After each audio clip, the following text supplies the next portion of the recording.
Well, these are the fiddles I'm going to play today. While I've still got them, I'm going to play them close together so that it's easy to make a good comparison between them.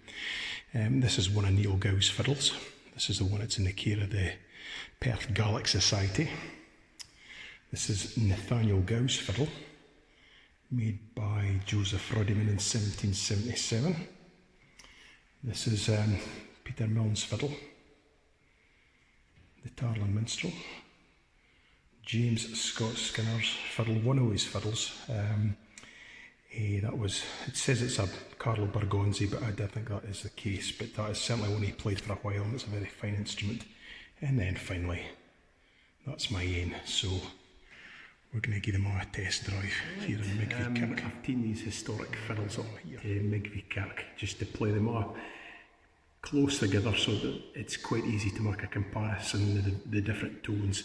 Obviously the strings vary, but the player's constant, and I'll be playing their own tunes on their own fiddles. So the first thing here is Neil Gow's fiddle, one of his fiddles, a good enough fiddle that there was a silver plaque put in the back. This is the one that landed with Duncan McGercher, and it is in the care of the Perth Gaelic Society. So Neil Gow, Dunkeld, or Inver near Dunkeld, and I'm going to play a set of his tunes to start.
Neil Gow tunes there. Neil Gow's famous lament for the death of his second wife.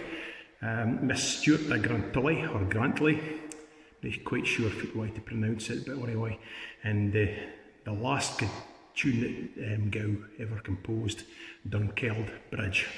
So we're now going to move on to Nathaniel Gow's fiddle. Here we are, the second fiddle. This is Nathaniel Gow's fiddle, fourth son of Neil Gow. I think he'd 4 sons and 3 daughters, but certainly the boys are played and they are wrote good tunes. Nathaniel, most acclaimed pupil by quite a bit, wrote some great stuff. Guilty of a bit of plagiarism, but never mind. But this is his fiddle. This is owned by Duncan Wood, fiddle playing pal, and he's kindly given a line of this for a while.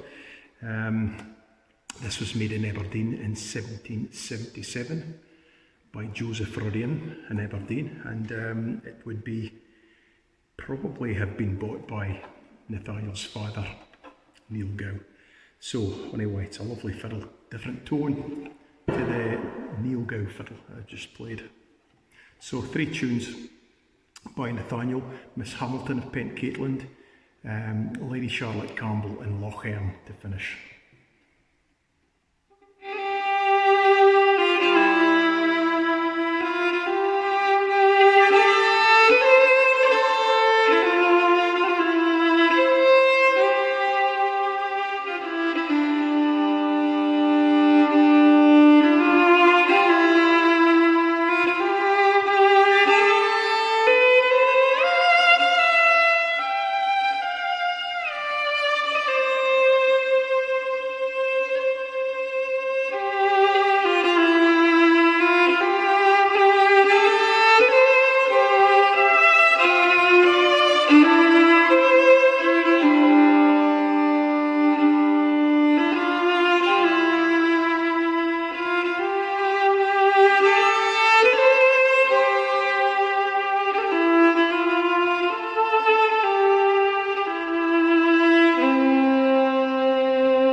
tone for the last fiddle.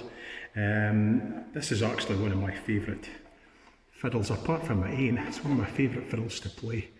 It's got a lovely, sweet, rich tone to it. Anyway, next fiddle we're going to try is Peter Milne's fiddle. Third fiddle I'm going to play is Peter Milne's fiddle. Peter Milne, the Tarlin minstrel, famously James Scott Skinner's Scottish fiddle tutor, taught him my style and technique and character things, and Skinner was like an apprentice actually, so he learnt a lot from Peter and kind of looked up to him as a father figure. The fiddles I've got here, this is probably the poorest instrument, you could argue. It's got much less space inside the body. It's in all likelihood a factory-made German fiddle, which were turned out, I mean like in a production line, but in workshops in villages in Germany, and they turned out a lot of these fairly cheaply, and you can tell by things like the scroll how rough it is. It's not as fine an instrument. Things like the purfling is really pretty rough. It's hard to see probably, but it's actually got a surprisingly sweet tone. And this is definitely the kind of instrument that a man who was buried in a pauper's grave certainly would have had by the end of his life. Sadly, he had a tragic last part of his life. Did Peter bedridden for the last 10 years of his life, and buried in a pauper's grave in Aberdeen. So this isn't necessarily the fiddle that he was playing when he played for Queen Victoria and was at the peak of his powers, but certainly when you are struggling, this is maybe the kind of instrument, the only kind of instrument you can afford. So but it is Peter's fiddle, so it's nice to be able to play it in here. So I'm going to play Buried End Cottage, the Muir Gillen and John McNeill.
more tone than you might expect for this type of instrument.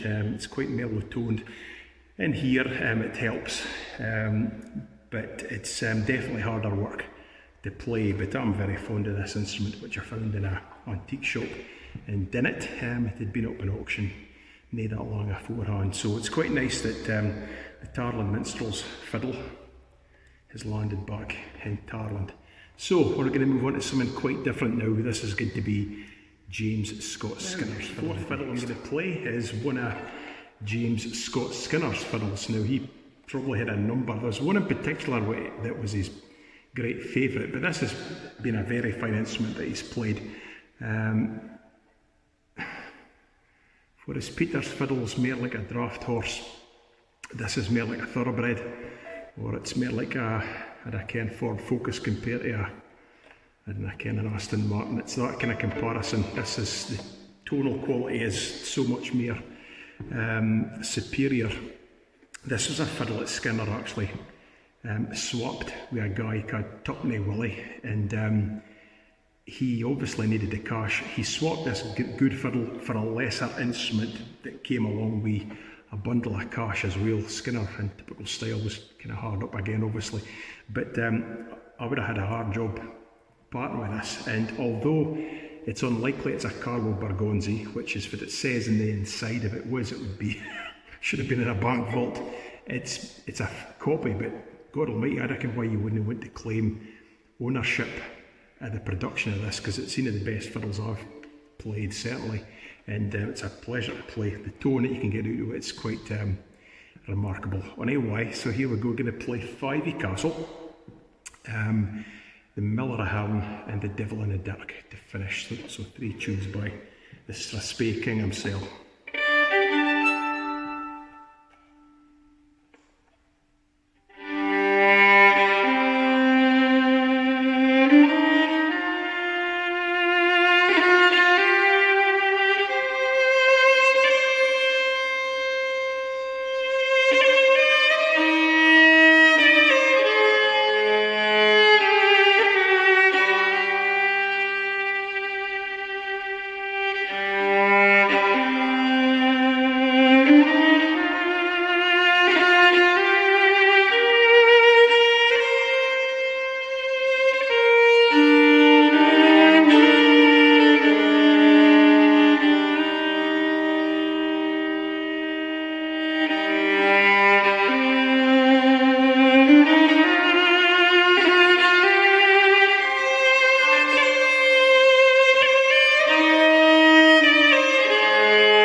Good tunes though. Fyvie Castle, Miller Hearn and The Devil in the Dirt to finish. Right, final fiddle I'm going to play now is my own fiddle as a comparison. That's my own. I wouldn't swap it for any other one, but it's nice to be able to play these others. But I'll play a set of my own tunes on. The final fiddle I'm going to play today now is my own fiddle. This is a Colin Mason. It was made in Paris in 1893 actually, and this is the fiddle I found under my granny and granddad's spare bed at the Maids of Kincraigie, where I bide now myself actually. And I've been playing that since I was about 10 or 11. I started when I was 9, and this was too big, full-size fiddle. And so I started on a 3/4 size fiddle that I got as a loan for Talon Primary School. But as soon as I was old enough, got into this, and first competition I won, I'm really kind of stretching out for it. But anyway, it's a nice fiddle. This is a fiddle that was got for a pub in Arbroath. A boy was selling the fiddle to buy whisky, and a relative of my granny, a Strachan at the butcher shop in Arbroath, he bought the fiddle for my granny and she paid him, and the cost of the fiddle was 10 shillings. So there you go, it's my own fiddle, which I've done every one of my recordings with on a TV or concerts over the years, so it really is my singing voice. I'm not a great singer, so I might deal with this, but I would have swapped for this for any other fiddle really. So I'm going to play 3 of my own tunes to finish up this wee exercise and a journey through some of the great fiddles of the composers for Scotland. I'm going to start with Farewell to St Kilda, follow that with Alistair House, and finish with Douglas Lawrence, who was my main Scottish fiddle tutor when I was in my teens. Hector McAndrew's greatest pupil. Still very much on the go if he's listening. Great character.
go.